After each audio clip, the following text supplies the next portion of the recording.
اور اس نے ملکہ کی جھولی میں خط گرایا اور سامنے فانوس لگا تھا، اس پہ جا کے بیٹھ کر ملکہ کو دیکھنے لگا کہ کیا جواب دیتی ہے۔ تو ملکہ نے اٹھا کے خط خود جب پڑھا تو اب درباری پریشان ہو گئے کہ یہ کیا معاملہ ہے۔ تو انہوں نے پوچھا، دربار میں جو بیٹھے ہوئے تھے بہت بڑے بڑے بڑے بڑے لشکروں کے کمانڈر ان چیف تھے، کسی کے نیچے 9,000 کا لشکر تھا تو اسے 9,000 سردار کہتے ہیں، کسی کے نیچے 18 لاکھ کا لشکر تھا تو اس کو 18,000 سردار کہتے ہیں، اپنے اپنے منصب کے اعتبار سے کرسیاں اور صوفوں پر وہ بیٹھے ہوئے تھے۔ تو وہ کہنے لگے ملکہ یہ کیا مسئلہ ہے، بتا کوئی ایسی کوئی خطرناک بات ہے تو ہم حاضر ہیں اپنے لشکر کے ساتھ۔ تو اس نے کہا یہ بڑا عزت والا خط آیا ہے، انہو من سلیمان، یہ سلیمان نبی کی طرف سے خط آیا ہے، وَإِنَّهُ بِسْمِ اللَّهِ الرَّحْمَنِ الرَّحِيمِ، اور یہ خط جو ہے اس کے یہ ہے اللہ کے نام سے شروع ہو رہا ہے جو کہ مہربان۔ تو وہ کہتے ہیں کہ دس از دا نریشن آف وہ ملکہ جو ملکہ سبا بلقیس ہے، یہ اس ملکہ سبا کی نریشن ہے کہ اس نے کہا کہ یہ خط بسم اللہ الرحمن الرحیم اللہ کے نام سے شروع ہو رہا ہے۔ تو اب یہاں بسم اللہ الرحمن الرحیم سے مراد ہو گئی کہ یہ قول ملکہ ہے۔ اب دو آراء ہو گئیں، ایک آراء متقدمین یہ فرماتے ہیں کہ اس سے مراد قول سلیمان یا قول نبی ہے۔ دوسری بات کہ ملکہ سبا جب اسلام قبول کر چکی تو حضور سلیمان علیہ السلام کی صحابیہ بن گئی، تو اس لحاظ سے وہ قول ولی ہوا۔ تو اگر یہ قول ولی ہے تو، اور اگر یہ قول صحابی ہے تو، قول نبی ہے تو ہمیں اس سے کیا فیض ملتا ہے؟ اس اختلاف سے فیض ملتا ہے۔ اللہ کے رسول نے فرمایا اختلاف امتی رحمت، میری امت کے درمیان اختلاف بھی خدا کی رحمتوں میں سے ایک رحمت ہے۔ اب اختلاف تو ہو گیا مگر اس کا ہمیں کیا فائدہ ہوا؟ ہمیں یہ فائدہ ہو کہ ہم دونوں کو مانتے ہیں۔ جس نے یہ کہا کہ یہ بسم اللہ الرحمن الرحیم حضرت سلیمان کا قول ہے، ہم اس کو مانتے ہیں۔ جس نے کہا یہ سلیمان علیہ السلام کا قول نہیں ہے تو ملکہ سبا جو ولیہ ہے اس کا قول ہے، ہم کہتے ہیں ہم مانتے ہیں، کیونکہ اللہ نے زمانے گزرنے کے بعد یہ رسول پاک پر نازل کی ہے سورہ نمل، اور اس کے اندر آیا ہے۔ اب یہ قول اگر سلیمان کا ہے تو ہم تب بھی مانتے ہیں، اب یہ قول اگر ملکہ سبا کا ہے ہم تب بھی مانتے ہیں۔ مگر اس ماننے سے فائدہ کیا ہے؟ قرآن کے اندر 114 صورتیں ہیں، 6236 آیات ہیں۔ ان 114 صورتوں میں سوائے سورہ توبہ کے باقی ہر صورت کے شروع میں یہ بسم اللہ الرحمن الرحیم لازمی ہے، یہ اللہ کے حکم سے لکھی گئی ہے، لہذا کوئی صورت بھی بسم اللہ کے بغیر نہیں پڑھ سکتے۔ جب شروع کریں گے پہلے اعوذ باللہ پڑھنا ہے، اور جب صورت کو شروع کریں گے تو بسم اللہ الرحمن الرحیم پڑھنا ہے۔ تو اس وجہ سے بسم اللہ الرحمن الرحیم 114 صورتوں میں سے 113 صورتوں کے شروع میں آتی ہے۔ اب اگر یہ شروع میں آتی ہے تو پھر اس سے ہمیں کیا سوچ اور فکر ادب والی ملتی ہے؟ ہمیں فکر اس میں سے یہ ملتی ہے کہ اس کا مطلب ہے قرآن مجید کی صورت سے پہلے اگر بسم اللہ پڑھیں یہ قول نبی سمجھ کر، تو اشارہ مل گیا کہ قرآن پڑھنے سے پہلے نبی کا دامن ہاتھ میں تھامنا ضروری ہے۔ اور اگر فرض کیا یہ قول ولی ہو، حضرت ملکہ سبا بلقیس رضی اللہ تعالیٰ عنہ کا قول ہو، تو پھر اس سے مراد یہ ہو گیا کہ قرآن پڑھنے سے پہلے کسی ولی اللہ کا دامن ہاتھ میں ہونا بھی ضروری ہے۔ تو نہ منطقی سے نہ فلسفی سے ملتا ہے، نہ منطقی سے نہ فلسفی سے ملتا ہے، خدا کے در کا پتہ نبی اور ولی سے ملتا ہے۔ نہ منطقی سے نہ فلسفی سے ملتا ہے، خدا کے در کا پتہ نبی اور ولی سے ملتا ہے۔ جو ان کو چھوڑ کے جنت میں جا سکو تو جاؤ، پر وہ راستہ بھی انہی کی گلی سے ملتا ہے۔ اب یہ میری گفتگو ہو گئی بسم اللہ الرحمن الرحیم کے فضائل اور اس کے برکات کیا ہیں، اس پر تو میں بے شمار جو ہے نا وہ گفتگو میری اور کئی جگہ بھی ریکارڈ ہے، ابھی نہیں کر سکتا۔ اب چلتا ہوں، پہلے پارے کے اندر 2 صورتیں ہیں، ایک صورت فاتحہ ہے، دوسری سورہ البقرہ ہے۔ سورہ البقرہ کے 15 رکوع آتے ہیں۔ پہلے پارے میں ویسے 16 رکوع ہیں، ایک رکوع سورۃ فاتحہ میں آ جاتا ہے، باقی 15 رکوع جو ہیں وہ سورۃ بقرہ کے ہیں۔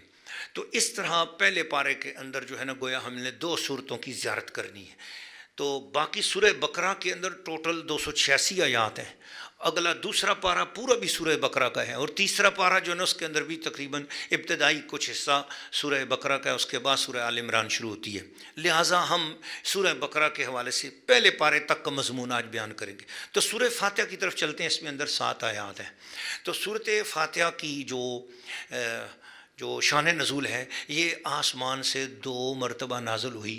اس لیے قرآن مجید کی سورہ الحجر 14ویں پارے میں اس کے بارے میں آتا ہے کہ وَلَقَدْ آتَيْنَاكَ سَبْعًا مِّنَ الْمَثَانِي وَالْقُرْآنَ الْعَظِيمِ، ہم نے آپ کو بار بار دہرائی جانے والی 7 آیات بھی عطا کی اور پورا قرآن عظیم عطا کیا.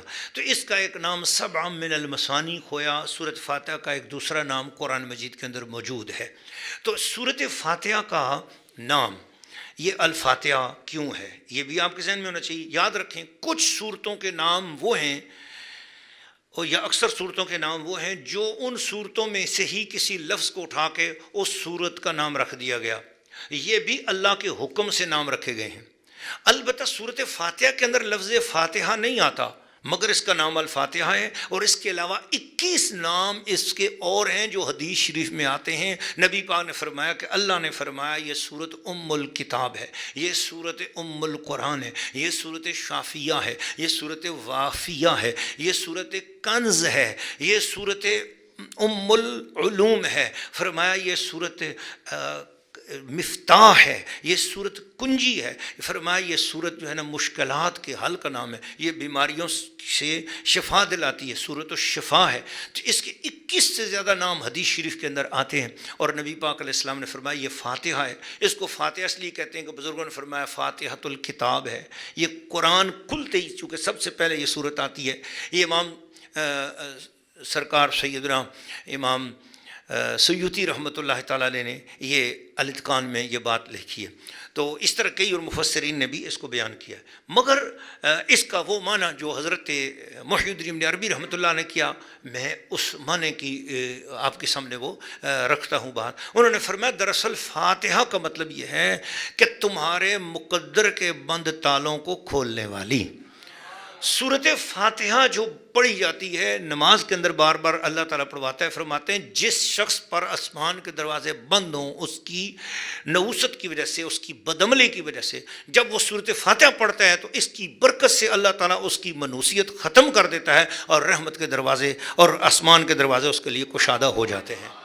جب دیکھا کہ میرے محبوب کی امت میں سے اکثر لوگ غافل ہی ہوں گے اور یہ گناہگار ہوں گے تو اللہ نے 5 وقت مقرر کر دیے کہ کسی طرح بھی تو گناہ کر کے میرے سامنے کھڑے ہو کر سورۃ فاتحہ پڑھ تاکہ تیرے اوپر رحمت کے دروازے پھر کھل جائیں. اس لیے نماز کے اندر سورۃ فاتحہ رکھی گئی. یہ میں نے ابن عربی رحمۃ اللہ علیہ کا قول آپ کے سامنے عرض کیا ہے. دیکھیں یہی وہ بات ہوتی ہے کہ اپنی عقل کے ساتھ قرآن پاک کی تفسیر نہیں ہوگی. ہم نے بزرگوں کی روشنی میں قرآن پاک کی تفسیر کو بیان کرنا ہے. یہ تفسیر پھر نہیں ہے. پھر آپ کو بتا رہا ہوں کہ یہ خلاصہ ہے. یہ خلاصہ ہے صرف اس لیے کہ تاکہ ہمیں پتہ چل جائے ہم اجمی لوگ ہیں، ان پڑھ لوگ ہیں، جاہل لوگ ہیں، ہمارے رب نے ہمارے لیے کیا پیغام بھیجا ہے ہم اس پیغام کو سمجھنا چاہ رہے ہیں. تو اس لیے تھوڑی بہت یہ سمجھنے کی بات ہے. تفسیر پھر بھی نہیں ہے، یہ خلاصہ. میں بار بار عرض کرتا رہوں گا سارے پروگراموں میں تاکہ حقیقت لوگوں تک پہنچے کہ یہ چند درس ہوتے ہیں، ان کو تفسیر نہیں کہنا چاہیے. یہ درس ہے، خلاصہ ہے، تھوڑا سا عطر ہے، تھوڑی سی خوشبو ہے تاکہ اس کوچے کی ہوا ہمیں لگ جائے اور تھوڑی سی کچھ باتیں ہمارے اندر اتر جائیں، شاید ہمارے دل کا میل دور ہو جائے. تو اس کا نام ایک سورۃ الفاتحہ بھی ہے.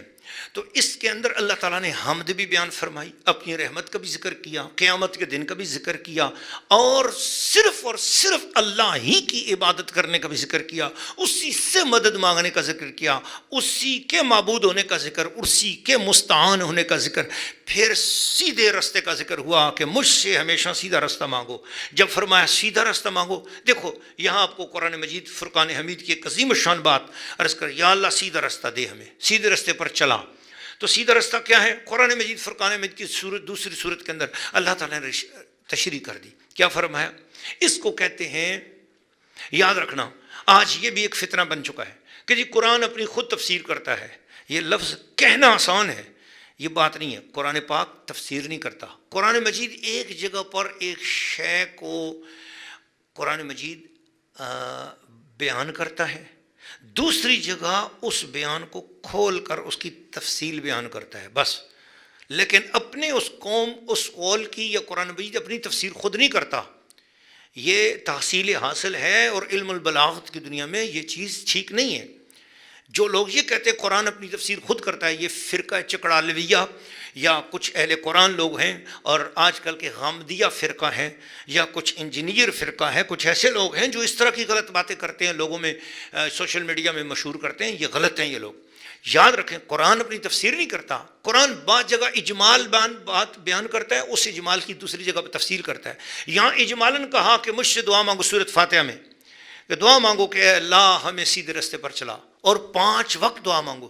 اس کا مطلب ہے کوئی شخص یہ دعویٰ نہیں کر سکتا کہ میں سیدھے راستے پر ہی ہوں، دعویٰ نہیں کر سکتا، بلکہ کیونکہ ہر وقت اسے ضرورت ہے کہ سیدھے راستے کی اللہ تعالیٰ سے رہنمائی مانگے، کہ یعنی اس کے گمراہ ہونے کے چانس ہو سکتے ہیں، لہذا ڈرتے رہنا چاہیے. ہدایت اور گمراہی کے بارے میں پہچان حاصل کرتے رہو. یہ مت سمجھو کہ اب ہمیں کوئی ضرورت نہیں کسی کے سمجھانے، کسی کے لیکچر کی، کسی کے درس کی ضرورت نہیں ہے. نہ اہل حق کے درس کی ہر وقت ضرورت ہے. ہر وقت سنتے رہا اور بار بار حق والوں کی، سچے لوگوں کی بات سنو تاکہ تمہیں صحیح پہچان ہوتی رہے، کہیں تم بھول کر گمراہ نہ ہو جاؤ. تو یا اللہ سیدھا رستہ کون سا ہے؟ دوسری جگہ فرمایا اولئک الذین انعم اللہ علیہم. یہاں کیا فرمایا؟ اہدنا الصراط المستقیم صراط الذین انعمت علیہم. پہچان یہ ہے سیدھا رستہ ان کا ہے جن پر اللہ نے انعام کیا. جس کا مطلب یہ ہوا جس پر اللہ نے انعام کیا وہ لوگ سیدھے رستے والے ہوں گے. اب یا اللہ بے شمار لوگ ہیں، ہم تو انعام سمجھتے ہیں اس کو، کس کو کوٹھی مل جائے، کار مل جائے، جس کے پاس پیسہ آ جائے، دنیا کی دولت آ جائے، ہم تو دنیا دار لوگ ہیں، اس کو انعام سمجھتے ہیں. رب نے فرمایا نہ، سنو، میں جس کو انعام کہوں گا وہی انعام ہوگا. یا اللہ تو کسے انعام کہتا ہے؟ فرمایا انعام میرے 4 ہیں. نمبر 1 نبوت، نمبر 2 صدیقیت، نمبر 3 شہادت، نمبر 4 ولایت. یہ 4 انعام ہیں میرے. اولئک الذین انعم اللہ علیہم من النبیین والصدیقین والشہداء والصالحین وحسن اولئک رفیقا. اللہ نے فرمایا وہ لوگ جن پر اللہ نے انعام کیا وہ انبیاء ہیں، وہ صدیقین ہیں، وہ شہداء ہیں، وہ صالحین اولیاء اللہ ہیں، اور یہ بہت اچھی دوستی ہے، یہ بہت اچھی رفاقت ہے. تو اللہ تعالیٰ نے انعام 4 جگہوں پر بند کر دیا. یہی 4 انعام ہے، یا نبی پر انعام ہے، یا صدیق پر انعام ہے، یا شہید پر انعام ہے، یا ولی پر انعام ہے. اور آج قیامت تک کے لیے ختم نبوت ہے. اب کوئی نبی نہیں آئے گا. اب قیامت تک کے لیے اگر آپ نے نبوت کے ساتھ لگنا ہے تو وہ خاتم الانبیاء والمرسلین کی نبوت ہے، اور حضور کی نبوت کو مانو گے تو انعام ملے گا. جو حضور کو چھوڑ کر نئی نبوت کا دعویٰ کرے یا کسی اور پچھلے نبی کو بھی مانتا ہو لیکن حضور کو چھوڑ کر، تو وہ بھی گمراہ ہے. آج پچھلے ہی انبیاء کو ماننا ہوگا، نیا کوئی نبی نہیں ماننا ہوگا. اور کسی نئے نبی کو مان کر بھی حضور کو مانتا ہوگا تو وہ بھی گمراہ ہے، مرتد ہے، فاسق ہے، کافر ہے. اسلام صرف اسی کو ملے گا جو حضور صلی اللہ علیہ وسلم کی ختم نبوت کو مانتا ہوگا. تو لہٰذا یہ پہلا انعام وہ ہے. دوسرا انعام ہے صدیقین پر. فرمایا اگر تم مصطفیٰ کی ختم نبوت کے ساتھ جڑے ہوئے ہو پھر تمہیں صدیق بھی اپنا فیض عطا کریں گے، صدیقین اپنا فیض عطا کریں گے. صدیقین کیا ہوتے ہیں؟ یہ الگ مرتبہ انشاءاللہ آگے کسی اور مقام پر آپ کو انشاءاللہ ہم عرض کریں گے. شہداء، یہ بھی بات پر بعد میں کریں گے، جو اللہ کی رضا کی خاطر اپنے آپ کو قربان کر دیں تو ان کو شہداء کہا جاتا ہے. پھر اس کے بعد ہے اولیاء اللہ. تم اولیاء اللہ کے رستے پر بھی چلو گے، یہ بھی انعام یافتہ رستہ ہے. تو پتہ چلا کہ آج جتنے بھی سلاسل تصوف ہیں، نقش بندی، قادری، چشتی، سہروردی، ویسی، جو شریعت پر چلتے ہوئے، طریقت پر چلتے ہوئے کسی بھی شرعی کام سے نہ ٹکراتے ہوں، اپنے آپ کو سنت رسول کے مطابق رکھتے ہوں، یہ سارے سلسلے برحق ہیں. یہ انعام یافتہ رستے ہیں، یہ اولیاء اللہ کے رستے ہیں، صالحین کے رستے ہیں، یہ بالکل انعام یافتہ رستے ہیں. جو ان رستوں پر چلتا ہوگا سیدھا حضور کی بارگاہ میں پہنچ جائے گا. پھر فرمایا غیر المغضوب علیہم ولا الضالین. ان لوگوں کے رستے پر نہ چلنا جن پر ہمارا غضب ہو گیا اور جو گمراہ ہو گئے. جن پر غضب ہو گیا اور جو گمراہ ہو گئے وہ کون ہیں؟ فرمایا غضب جن پر ہو گیا اس سے مراد یہودی ہیں، اور جو گمراہ ہو گئے اس سے مراد عیسائی ہیں. یہودیوں پر غضب کیوں ہوا؟ انہوں نے نبیوں کو اپنے جیسا جانا، نبیوں کی گستاخی کی، نبیوں کو شہید کیا، نبیوں کی بات کی پرواہ نہیں کی، بے ادبی کی، گستاخی کی. تو پتہ چلا گستاخ وہ ہوتا ہے اس پر خدا کا غضب ہو جاتا ہے. اور ضالین وہ ہیں جو نبیوں کا احترام اتنا زیادہ کیا کہ نبیوں کو ان کی حد سے بڑھا دیا. حضرت عیسیٰ علیہ السلام سے بارے میں یہ کہا کہ وہ خدا کے بیٹے ہیں، استغفر اللہ. حضرت عزیر علیہ السلام کے بارے میں بول دیا کہ انہوں نے خدا کے بیٹے ہیں.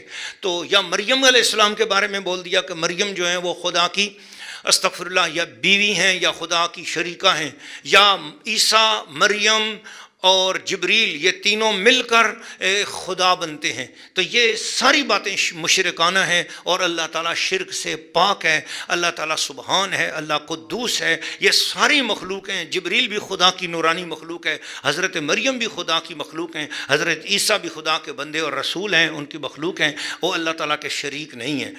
اس وجہ سے عیسائی گمراہ ہو گئے۔ تو پتہ چلا نبی کے بارے میں احترام کرتے ہوئے، تعظیم کرتے ہوئے بھی حد کراس نہیں کرنی ہے، یہ ورنہ بندہ گمراہ ہو جائے گا، اور نبی کو اپنے جیسا بھی نہیں سمجھنا ہے، نبی کی بے ادبی بھی نہیں کرنی ہے، ورنہ یہ غضب ہو جائے گا، مغضوب ہو جائیں گے۔ تو اللہ تعالیٰ نے ہمیں غضب والوں کے رستے پہ چلنے سے بھی بچایا اور نصیحت کر دی سورۃ فاتحہ میں، اور غلو والوں کے رستے سے بھی بچایا ضالین کہہ کر۔ لہٰذا حق والے وہی ہیں جو بے ادبی اور گستاخی سے بھی بچتے ہیں اور ناجائز غلو سے بھی بچتے ہیں۔ الحمدللہ یہ سورۃ فاتحہ کی روشنی میں آج اگر کوئی مسلمانوں کو آپ دیکھنا چاہیں تو وہ بالکل وہ ہیں جو با ادب لوگ ہیں، اور وہ اہل سنت و جماعت وہ لوگ ہیں کہ جو ادب کرنے والے لوگ ہیں، اللہ کا بھی ادب کرتے ہیں، رسول پاک کا بھی ادب کرتے ہیں، صحابہ کا بھی ادب کرتے ہیں، اہل بیت کا بھی ادب کرتے ہیں، اور اولیاء اللہ کا بھی ادب کرتے ہیں۔ سورۃ فاتحہ ختم ہوتی ہے تو دل میں کہا جائے کہ چونکہ دعا ہے، اس کا نام سورۃ دعا بھی ہے، تو تعلیم المسئلہ بھی ہے، تو اس لیے کہتے ہیں کہا جائے دل میں آمین، اور یہ آمین کہنا سنت ہے، یہ قرآن کا حصہ نہیں ہے، یہ سنت رسول ہے۔ پھر یہ دنیا بھر میں جتنے لوگ منکرین ہیں وہ بھی ضالین کے بعد اونچی آواز میں پڑھتے ہیں آمین۔ ارے بھابھی حدیث کے تم منکر ہو، یہ بتاؤ آمین تو قرآن کا حصہ نہیں ہے، تم کیوں آمین کہتے ہو؟ پتہ چلا قرآن پڑھنے سے بھی پہلے مصطفیٰ کی سنت چاہیے، قرآن کے اندر جا کر بھی مصطفیٰ کی سنت ہی ہمارا ہاتھ تھامتی ہے۔ الحمدللہ۔ یہاں سے آگے ہم چلتے ہیں سورہ بقرہ کی طرف۔ سورہ بقرہ اس کے اندر 286 آیات ہیں، یہ مدنی ہے۔ آپ کو میں نے بتایا سورۃ فاتحہ 2 بار نازل ہوئی، یہ معراج کی رات بھی عرشوں پہ بلا کر اللہ تعالیٰ نے یہ سورت عطا فرمائی، اور یہ مکہ شریف میں بھی نازل ہوئی، یہ مدینہ شریف میں بھی نازل ہوئی، اس لیے بار بار نازل ہونے والی صورت ہے، اس لیے یہ مکی بھی ہے، مدنی بھی ہے سورۃ فاتحہ۔ لیکن یہ سورۃ بقرہ یہ مدنی صورت ہے، یعنی مدینہ شریف میں ہجرت مدینہ کے بعد نازل ہوئی ہے، اور اس کے اندر سورۃ بقرہ کے اندر 1000 امر ہیں، 1000 نہی ہیں، 1000 خبریں ہیں، 1000 واقعات ہیں، 1000 نصیحتیں ہیں، بے شمار برکتیں ہیں اس کے اندر۔ تو سورۃ بقرہ جس گھر میں پڑھ لی جائے وہاں سے جادو ہمیشہ ہمیشہ کے لیے ختم ہو جاتا ہے۔ نبی کریم صلی اللہ علیہ وآلہ وسلم نے سورۃ بقرہ کی بڑی فضیلت بیان فرمائی ہے، اور تاکید فرماتے تھے صحابہ کرام کو کہ اس کے مضامین کو سمجھو، پڑھو، یہ بندے کو حق پر صحیح طریقے سے گامزن کر دیتی ہے۔ قرآن مجید کی سب سے بڑی سورت یہ سورۃ بقرہ ہے، مگر اس کا آغاز حروف مقطعات سے ہوتا ہے، آیات مقطعات سے ہوتا ہے، اور یوں کہا جاتا ہے الف لام میم۔ اس طرح کی قرآن مجید کے اندر 28 اور آیات ہیں، اور 28 آیات ہیں جن کو حروف مقطعات یا آیات مقطعات کہا جاتا ہے۔ یہ اکثر قرآن مجید کی صورتوں کے شروع میں ہی آئے ہیں، جیسے کاف ہا یا عین صاد، حا میم عین سین قاف، نون یاسین حامیم، الف لام را، الف لام میم را قاف۔ یہ ساری آیات جو ہے نا آیات مقطعات کہلاتی ہیں۔ تو قرآن مجید کی آیات کی 3 قسمیں ہیں، نمبر 1 آیات محکمات، نمبر 2 آیات متشابہات، نمبر 3 آیات مقطعات۔ یہ 3 قسمیں ہیں قرآن مجید کی جتنی بھی آیات ہیں۔ ان میں سے پہلی قسم وہ ہے جس کے اندر وہ آیات ہیں، آیات محکمات، جس کا جو لفظ ہے اسی لفظ کے مطابق ترجمہ کرنا آسان، میننگ کرنا آسان، جیسی میننگ ہے اس طرح کی تشریح کرنا بھی آسان، تفسیر کرنا بھی آسان، سمجھنا بھی آسان، سمجھانا بھی آسان۔ یہ پہلے اس کو کہتے ہیں محکمات۔ قرآن مجید کے اندر ان کی تعداد سب سے زیادہ ہے، سب سے زیادہ محکمات ہی ہیں، لیکن چند آیات تقریباً 150 کے قریب آیات ہیں جو متشابہات ہیں۔ وہ کیا ہیں؟ یا اس سے بھی کم ہیں، لیکن میں نے زیادہ تفصیلی بات کر دی ہے۔ تو وہ کون سی آیات ہیں؟ وہ آیات وہ ہیں جن کا جیسا ترجمہ ہے نا، ترجمہ کرنا تو آسان ہے، پر جو ترجمے میں مراد ہے وہ ہمیں پتہ نہیں۔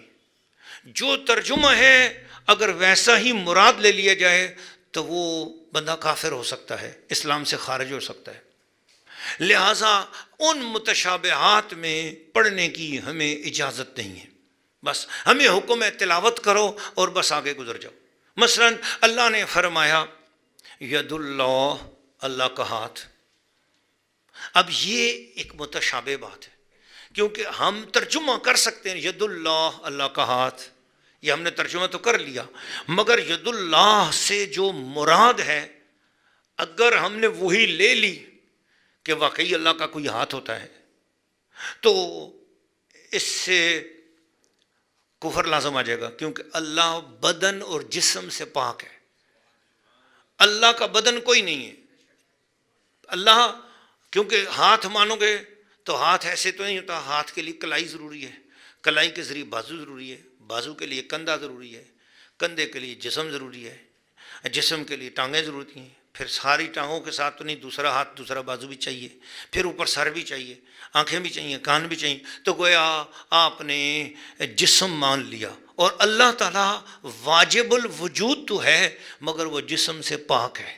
اللہ دیکھتا ہے آنکھوں کے بغیر، اس سے آنکھوں کی محتاجی نہیں۔ اللہ سنتا ہے کانوں کے بغیر، اللہ پکڑتا ہے ہاتھوں کے بغیر، اللہ چلتا ہے قدموں کے بغیر۔ تو اللہ تعالیٰ کی کوئی بھی جسمانی کیفیات نہیں ہے جو ہمارے جسمانی کیفیات ہوتی ہیں۔ ہمارا ہاتھ نظر آتا ہے اور ہاتھ کی ایک حد ہے، اور اللہ تعالیٰ کی کوئی حد نہیں ہے۔ اس وجہ سے جب لفظ ید اللہ کہا تو اس کا ترجمہ کرنا تو آسان ہے، مگر جو اس سے مراد ہے وہ ہمیں پتہ نہیں۔ بزرگوں نے اس کی مراد بیان کی ہے اور فرمایا جب ید اللہ کا لفظ قرآن میں آ جائے تو اس سے مراد ہے اللہ کی قوت، اللہ کی طاقت۔ تو اس کا مطلب یہ ہوا یہ آیت ہمارے لیے متشابہ ہو گئی۔ جس طرح قرآن مجید میں اللہ تعالیٰ نے فرمایا لیس کمثلہ شیء، یہ محکم آیت ہے، اللہ کی مثال کوئی بھی نہیں، یہ محکم آیت ہے۔ مگر اب آپ کو میں بتاؤں، دوسری جگہ فرمایا مثل نورہ کمشکات، اللہ کے نور کی مثال اس طرح ہے جیسے چراغ دان کے اندر چراغ رکھا ہوا ہو۔ اب اللہ ایک جگہ فرماتا ہے اللہ کی مثال ہی کوئی نہیں، یہ محکم آیت ہے، بالکل ٹھیک، اور دوسری جگہ فرمایا اللہ کے نور کی مثال ایسی ہے جیسے چراغ دان کے اندر چراغ رکھا ہوا ہو۔ تو اس کا مطلب یہ ہوا کہ یہ جو دوسری آیت ہے یہ متشابہ ہو گئی، اس سے جو مراد ہے وہ ہمیں پتہ نہیں، جو لفظ ہے اس کا ترجمہ ہم اس کے مطابق مراد نہیں لے سکتے، اس کو کہتے ہیں آیات متشابہات۔ اس طرح بزرگان دین نے، حضرت شیخ عبدالحق محدث دہلوی نے لکھا ہے کہ یہ جو آیت کریمہ قل انما انا بشر مثلکم، اے محبوب آپ بولو کہ میں تمہاری طرح بشر ہوں، یہ آیت بھی متشابہات میں سے ہے۔ اب آپ کو سمجھ آ گئی؟ اس لیے متشابہات سے عقیدہ لینے کی اجازت نہیں ہے۔ عقیدہ نہ مقطعات سے بنے گا نہ متشابہات سے بنے گا، عقیدہ جب بھی بنے گا صرف محکمات سے بنے گا۔ بولو سبحان اللہ۔ اب آتے ہیں تیسری آیت جو یہاں سورۃ بقرہ کے آغاز میں ہے، الف لام میم، کہ اب میں نے آج مقطعات پہ گفتگو کر دی نا، اب یہ آگے پورے قرآن مجید میں جہاں بھی آئے گی اب ہم اس بات گفتگو کو دہرائیں گے نہیں، کیونکہ ہم نے خلاصہ بیان کرنا ہے۔ تو الف لام میم یہ آیات مقطعات میں سے ہے۔ تو آیات مقطعات وہ ہوتی ہیں جن کے صرف ہم حروف پڑھ سکتے ہیں، ان کی تلاوت کر سکتے ہیں، مگر اس کی میننگ کیا ہے، اس کا معنی کیا ہے، یہ ہمیں نہیں پتہ۔ کوئی بشر، کوئی مفسر، کوئی محدث اس کے معنی نہیں بیان کر سکتا جو کہ اوریجنل ہیں۔ اگر کسی نے بیان بھی کیے تو وہ ایک اندازہ ہے، قسم اٹھا کر نہیں کہا جا سکتا کہ صرف یہی معنی ہے۔ اس لیے تو ایسے لفظ جس کا ترجمہ ہی نہ کیا جا سکے، جب ترجمہ نہیں ہو سکے گا تو اس کی تفسیر بھی نہیں ہو سکتی۔ تو اللہ تعالیٰ نے ایسے 28 کلمات قرآن مجید کے اندر عطا کیے، ان میں سے سورۃ بقرہ کا آغاز یہ الف لام میم سے ہوا ہے۔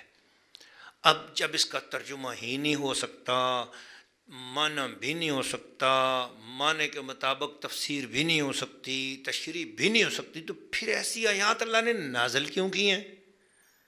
چونکہ آج کل میرا زمانہ چونکہ چناکے والے لوگوں کا زمانہ ہے، میرے سامنے آڈینس ہے اور یہ میرا پروگرام جو ہے نا وہ ریکارڈ بھی ہو رہا ہے ماجی سرکار ایجوکیشنل امپائر کے تحت، تو پھر دنیا سنے گی اس کو، تو وہ سوچیں گے کہ اس جگہ پر مفتی صاحب یہ تشریح کر دیتے، یہ مسئلہ حل کر جاتے ہمیں، کہ جب قرآن مجید کی آیات کا معنی بھی نہیں، میننگ بھی نہیں، میننگ کے مطابق ٹرانسلیشن نہیں، ٹرانسلیشن کے مطابق اس کی ایکسیجیسس نہیں ہو سکتی، تشریح نہیں ہو سکتی، تفسیر نہیں ہو سکتی، ایکسپلینیشن نہیں ہو سکتی، تو پھر اس کو لایا کیوں؟ قرآن میں ایسی چیز کو لایا کیوں؟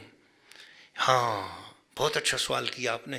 یہ سوال آپ سے بہت پہلے 1400 سال پہلے ہو چکا ہوا ہے. اس کا جواب مفسرین نے دے دیا ہوا ہے. فرمایا قرآن کی وہ چیز جو تیری سمجھ میں آئی اور تو نے اسے مانا، اور قرآن کی وہ چیز جو تیری سمجھ میں نہ آئی اور تو نے اسے نہ مانا، تو اس کا مطلب ہے تو نے قرآن کو نہیں مانا، تو نے اپنی سمجھ کو مانا ہے. اور قرآن چاہتا ہے کہ مجھے مانا جائے، تو ضروری ہے کہ قرآن میں کچھ ایسی چیزیں بھی ہوں جن کا ترجمہ بھی ہم نہ جانتے ہوں، معنی بھی نہ جانتے ہوں، اور وہ قرآن میں ہوں، اور ہم ان کا ادب اسی طرح کریں جس طرح ہم سمجھنے والی چیزوں کا کر رہے ہوں. ہم ان کو بھی مانتے چلے جائیں، ان کو بھی پڑھتے چلے جائیں، ان کا بھی ادب کریں، تو پھر فیصلہ ہو جائے گا کہاں یہ لوگ سچے ایمان والے ہیں. اسے بھی مانتے ہیں جو سمجھ میں آتا ہے، اور اسے بھی مانتے ہیں جو سمجھ میں نہیں آتا مگر ہے اللہ کا قرآن، اس کو بھی مانتے چلے جا رہے ہیں. تو ایمان کے لیے ضروری ہے، کیونکہ اگر ہم نے صرف اسی قرآن میں صرف وہی آیتیں ہوتی جن کو ہم سمجھ سکتے ہوتے، تو پھر اس کا مطلب ہے ہم نے قرآن کو تھوڑا مانا، اپنی سمجھ کو مانا ہے. تو قرآن کو ماننے کے لیے ضروری ہے کہ ہم اسے بھی مانیں جو قرآن میں ہمیں سمجھ میں آ گیا، اور اسے بھی مانیں جو ہمیں سمجھ میں نہیں آیا، تاکہ ہم اپنی عقل سے بڑھ کر مصطفیٰ کے قول پر، مصطفیٰ کی زبان پر اور قرآن پر یقین کریں، اور یہ کہیں کہ مولا ہم ان کا ادب قیامت تک کرتے رہیں گے، چاہے ہمیں سمجھ میں آئیں یا نہ آئیں، اس لیے کہ تیری زبان سے عطا ہو گئے ہیں. ہمیں اے کملی والے تیری زبان پر بھی یقین ہے، رب کے کلام پر بھی یقین ہے. اس کے بعد سورۃ بقرہ کے پہلا رکوع چلتا ہے، تو پہلے رکوع کے اندر متقین کی 5 صفات بیان کی گئیں. فرمایا متقین وہ لوگ ہوتے ہیں جو قرآن مجید کے اوپر بلا شک بلا تردد ایمان لے آتے ہیں، پھر قرآن ان کو ہدایت دیتا ہے.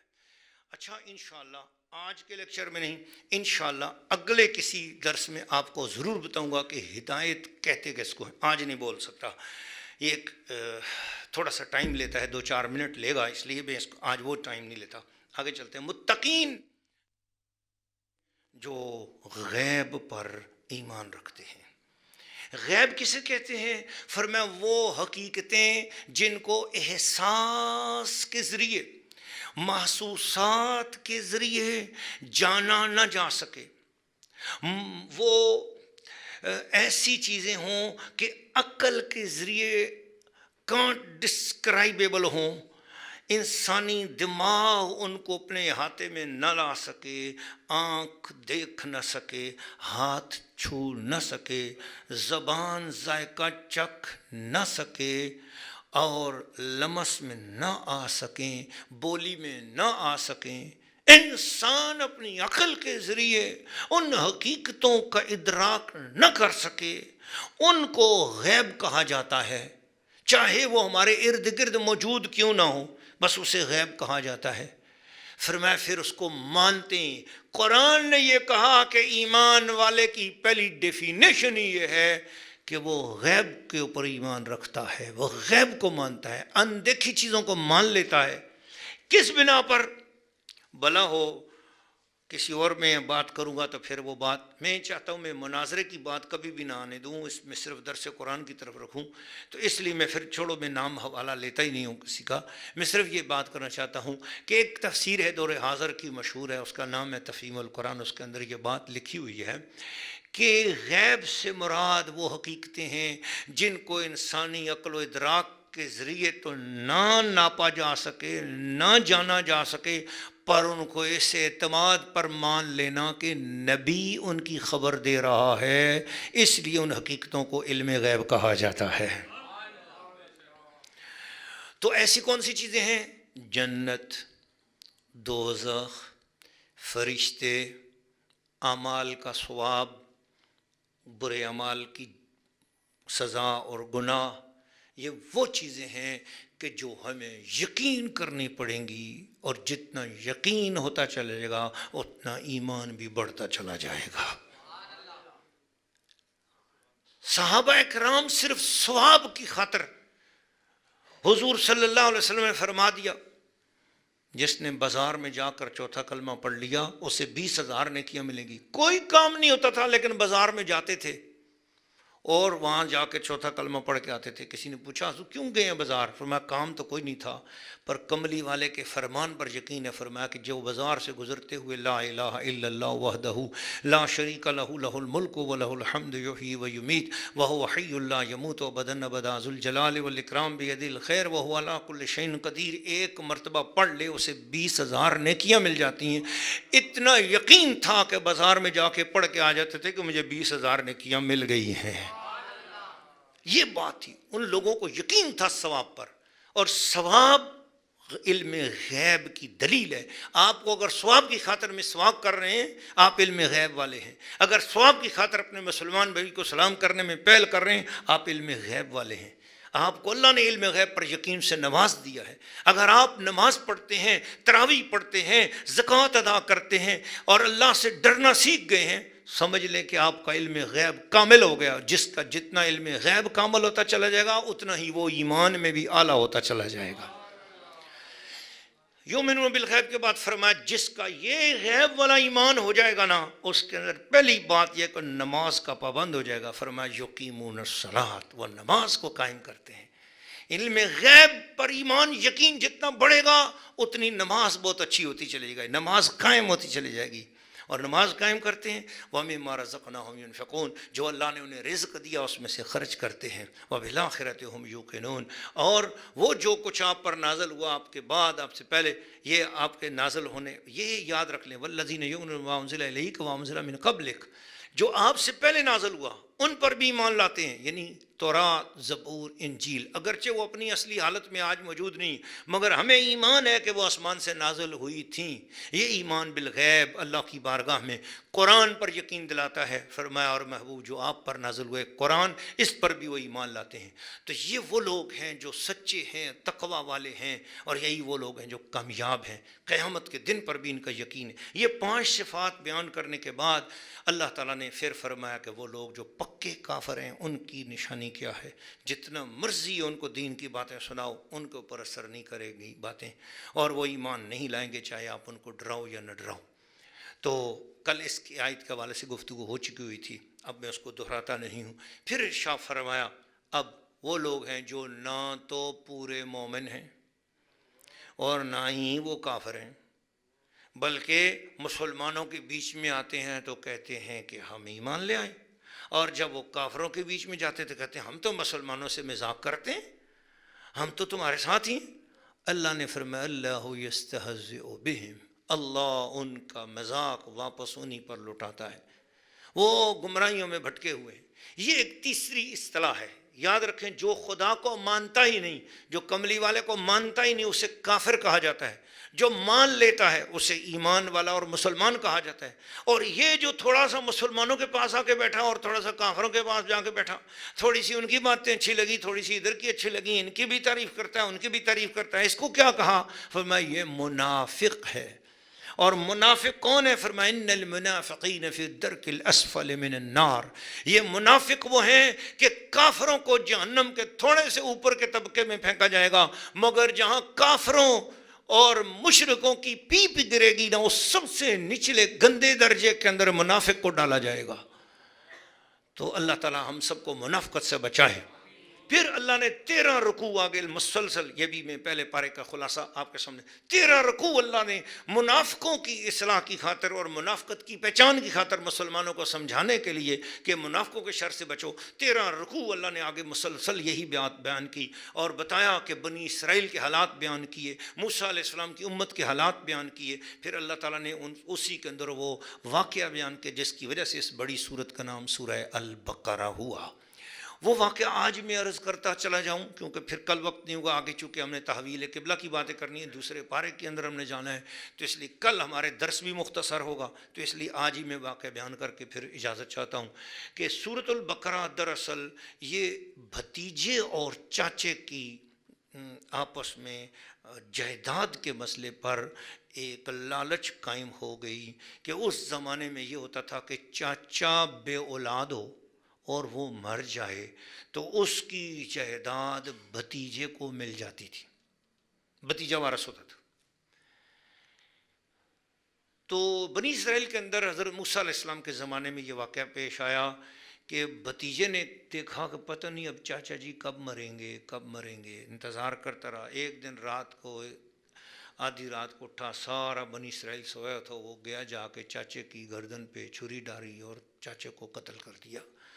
چاچے کو مارا، مار کے چاچے کی لاش اٹھا کر دشمنوں کے گھر کے سامنے ڈال دی۔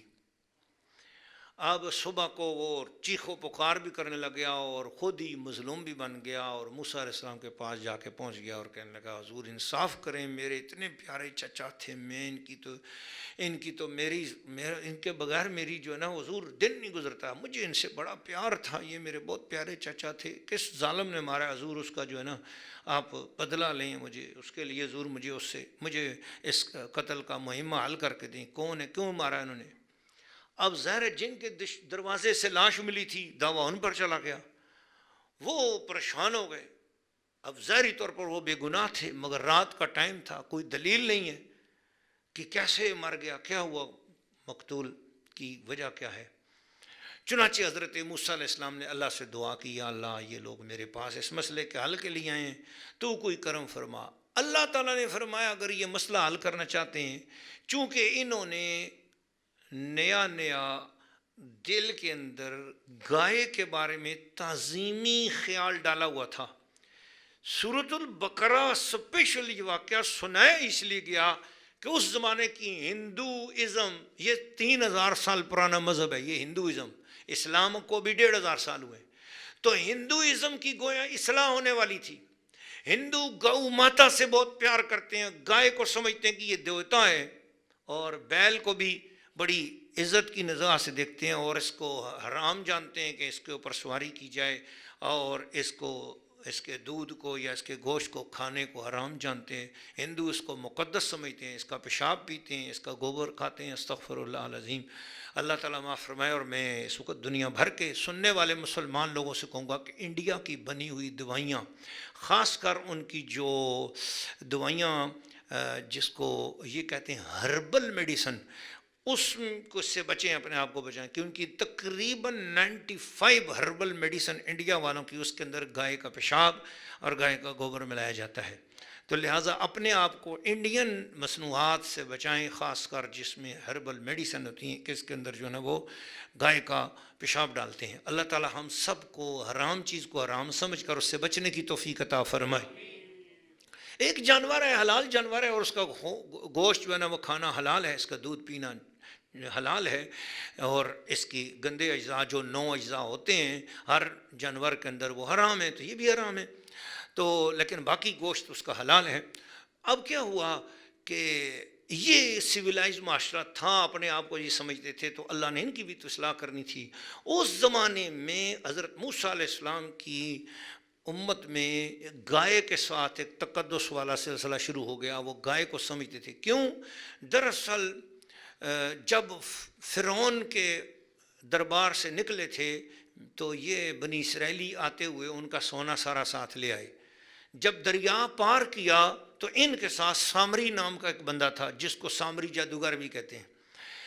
تو بنی اسرائیل نے کہا کہ اب ہم اس سونے کا کیا کریں، اتنا بڑا سونا ہمارے ساتھ آ گیا۔ تو چونکہ اس دریا میں سے 12 رستے نکلے تھے، تو حضرت جبریل علیہ السلام نے پہلے اپنی گھوڑی ڈالی تھی۔ جب یہ گھوڑی دریا پار کیا جبریل علیہ السلام کی گھوڑی نے، تو یہ جہاں پر پاؤں رکھتی تھی وہاں فوراً سبزہ نکل آتا تھا، جبریل علیہ السلام کی گھوڑی۔ تو یہ نظر میں آ گیا سامری کے، سامری نے کیا کیا، وہاں سے وہ جبریل علیہ السلام کی گھوڑی سے جو لگا ہوا گھاس تھا اس نے وہ اٹھا لیا، اس نے کہا اس کے اندر بھی ضرور کوئی نہ کوئی کیمیا گری ہے۔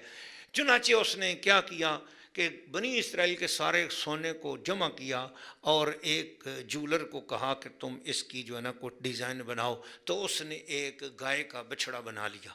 جب گائے کا بچڑا بن گیا، اس نے حضرت جبریل علیہ السلام کے پیروں سے لگنے والی جو مٹی خاک تھی گھوڑے کی، اس گھوڑے کی خاک کو اٹھا کے اس کے منہ میں ڈالا، تو وہ بچڑا بولنے لگا۔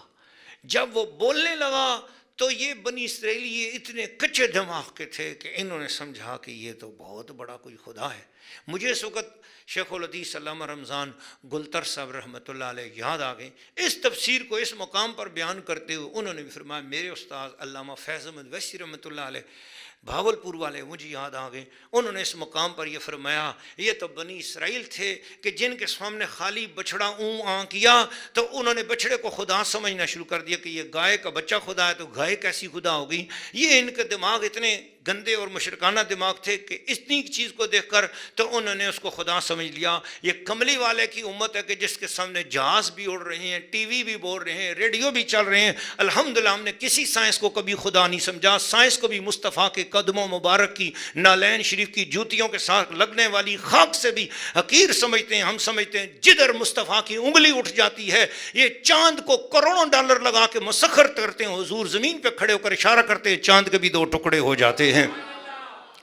یہ سورج کو آج تک مسخر نہیں کر سکے اور میرے مصطفیٰ نے ڈوبے ہوئے سورج کو مولا علی کی نماز کے لیے اسے واپس پلٹا دیا۔ تو سائنس تو میرے کملی والے آقا صلی اللہ علیہ وسلم کی لونڈی ہے۔ تو حضور کے امتیوں میں اتنی توحید راسخ ہو چکی ہے کہ آج سائنسی ایجادات بولتی پھرتی ہیں، ٹیلی فون، موبائل، سہولیات، سوشل میڈیا، کیا کچھ ہو چکا ہوا ہے، لیکن اس کے باوجود الحمدللہ ہم نے ایجادات کو خدا کی مخلوق ہی سمجھا ہے اور مخلوق کو کبھی الہ نہیں جانا ہے۔ ہم بڑے بڑے بزرگوں کی کرامتیں دیتے ہیں، دیکھ کر ان کو غوث تو کہتے ہیں، داتا تو کہتے ہیں، ہم ان کو بابا کہتے ہیں، ہم پیر کہتے ہیں، ان کی کرامات دیکھتے ہیں، پر کبھی ان کو خدا کا شریک نہیں ٹھہراتے ہیں۔ نہ ہمارے نزدیک غوث اعظم خدا کے شریک ہیں، نہ داتا صاحب شریک ہیں، نہ بابا فرید شریک ہیں، نہ ہمارے مرشد شریک ہیں، کہ ہم نے سورج پلٹتے ہوئے مصطفیٰ کا سنا ہے، چاند کے ٹکڑے ہوتے سنا ہے، پر حضور کو بھی، نبی پاک کو بھی، خاتم النبیین کو بھی خدا کا بندہ اور رسول تو کہا ہے، کبھی ان کو بھی خدا کا شریک نہیں جانا ہے۔ یہی ہمارا عقیدہ ہے الحمدللہ۔ لیکن بنی اسرائیل والوں کی حالت دیکھو، بچڑے کو انہوں نے دیکھا تو انہوں نے اس کو سمجھا کہ یہ خدا ہے، صلی اللہ علیہ العاکفین، انہوں نے اس کے ارد گرد اعتکاف کرنا شروع کر دیا۔ موسیٰ علیہ السلام واپس آئے، سے واپس آئے تو انہوں نے دیکھا یہ تو قوم ساری بچڑے کو پوجنے لگی ہیں۔ انہوں نے حضرت ہارون علیہ السلام بڑے بھائی جان تھے، ان کی داڑھی مبارک پکڑ لی کہ میرے پیچھے یہ کیسے شرک ہو گیا، یہ شرک میں مبتلا ہو گئی یہ قوم، اس کے ساتھ اپنے بے جان بچڑے کو معبود بنانے لگے۔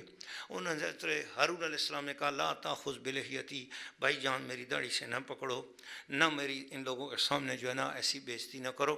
اے موسیٰ علیہ السلام میں آپ کی وجہ سے ڈر گیا کہ میرے بعد ایسے کیوں ہو گیا آپ، تو حضور میں معذرت چاہتا ہوں، اب ان کو سمجھاتے ہیں۔ چنانچہ آپ نے ان کو سمجھایا تو ان میں سے بعض لوگ باز آ گئے، بعض لوگ نہیں باز آئے۔ وہ جو نہیں باز آئے یہ قتل بھی انہی میں سے ہوا۔ اب ان کے دلوں میں گائے بچڑا اور گائے رچی بسی تھی۔ چنانچہ ان موسیٰ علیہ السلام سے کہا کہ حضور دعا کریں، پتہ چلائیں کہ کس نے قتل کیا۔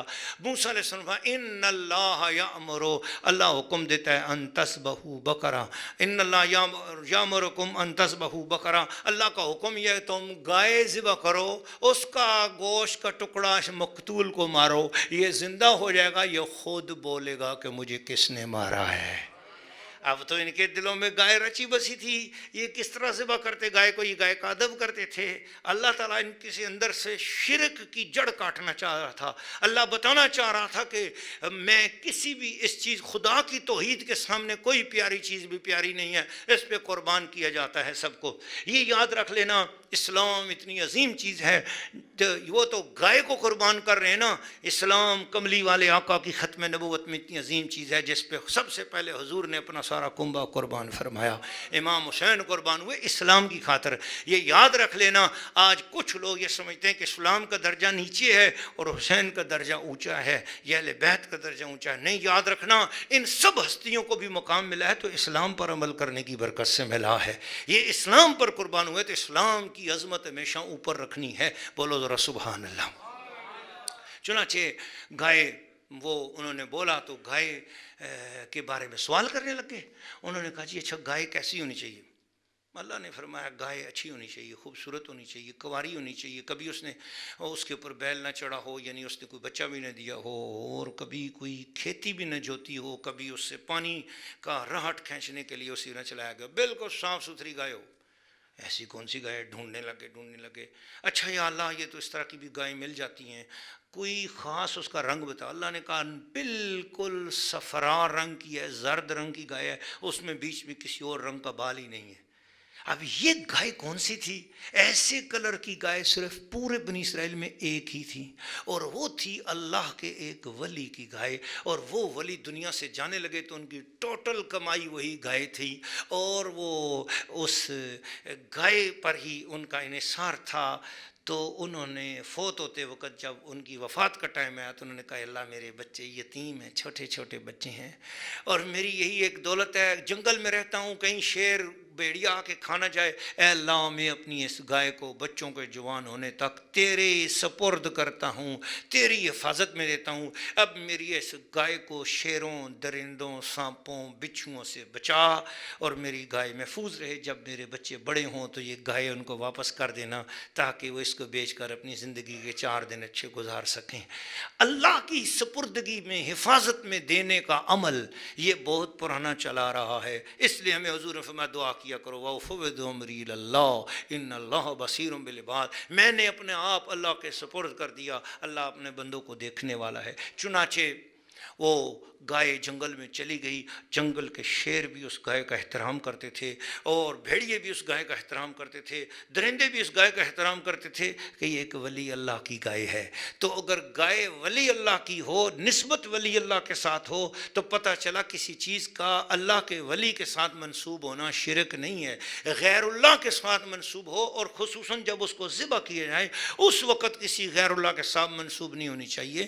عند الذبح ہے یہ پڑھنا چاہیے بسم اللہ اللہ اکبر. اس وقت نہ بت کا نام لوگے، نہ پیر بزرگ کا نام لوگے، نہ نبی پاک کا نام لوگے، نہ درود شریف پڑھو گے. یہ لکھا ہوا ہے بزرگوں نے کتابوں میں کہ ذبح کے وقت صرف اللہ کا نام لوگے، اس کے علاوہ اس پہ نام آ سکتا ہے کسی کا. یہ عقیقے کی گائے ہے، یہ ولیمے کی گائے ہے، یہ شادی کی گائے ہے، یہ فلاں کام کے لیے گائے ہے، تو آپ اس کے اوپر نام لے سکتے ہیں کسی کا، مگر ذبح کرتے وقت صرف اللہ ہی کا نام لینا ہے.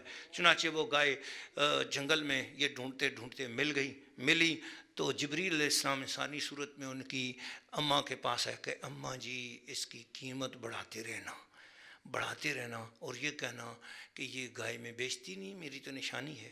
جب لوگ مجبور ہوں تو پھر کہنا ٹھیک ہے، ایک صورت میں نشانی بیچوں گی کہ تم لوگ اس کو ذبح کرو، پھر اس کے چمڑے کے اندر سونا بھرو، اور اس کے وزن کے برابر سونا دو گے تو پھر یہ گائے دوں گی. اس کا مطلب ہے کسی پرسٹیج ویلیو والی چیز کی قیمت بڑھا چڑھا کے مانگنا یہ بھی قرآن کا طریقہ ہے. حضرت امیر معاویہ رضی اللہ تعالیٰ عنہ کو وہ چادر جب ملی جو حضرت حسان بن ثابت کو نبی پاک علیہ الصلوۃ والسلام نے دی تھی نعت پڑھنے پر، جب حضرت امیر معاویہ کو پتہ چلا کہ یہ چادر حضرت حسان بن ثابت کی فیملی میں چلی آ رہی ہے، حسان بن ثابت کی فیملی سے امیر معاویہ ملے اور کہا کہ یہ نبی پاک کی نشانی ہے، حضور نے چادر آپ کو نعت کے بدلے عطا کی ہے، آپ مجھے یہ چادر دے دو. تو انہوں نے کہا یہ نشانی ہے، ہم نہیں دیتے سرکار کی نشانی. فرمایا اچھا اس کے بدلے جو ہدیہ بولو دے دوں گا. 1,00,000 درہم. انہوں نے کہا نہیں جی یہ تھوڑے ہیں. 2,00,000 درہم. نہیں جی تھوڑے ہیں. 3,00,000 درہم. جی تھوڑے ہیں. 4,00,000 درہم. جی ہاں یہ ٹھیک ہے. فرمایا نہ اب میں 2,00,000 اور دوں گا. 6,00,000 درہم دے کر وہ چادر حضرت امیر معاویہ نے خرید لی. وہ حضرت بن حسان بن ثابت کو حکم دے دیا جب میں وفات پا جاؤں میرا کفن اسی چادر کے اندر کیا جائے. حضرت امیر معاویہ کی جب وصال ہوا تو ان کا کفن وہی چادر تھی جو حسان بن ثابت کو دی گئی تھی، اور وہ ناخن نبی پاک علیہ الصلوۃ والسلام نے جو ترشوائے تھے وہ ناخن ان کے سینے پر تھے. نبی پاک علیہ السلام کے کچھ بال مبارک تھے وہ ان کی آنکھوں پر رکھے گئے تھے. اللہ پاک اپنے محبوب کے صدقے پتہ چلا محبوبوں کے ساتھ نسبت رکھنے والی چیز کی قیمت بہت زیادہ بھی ڈال دی جائے تو وہ فضول خرچی نہیں ہوتی. بولو سبحان اللہ.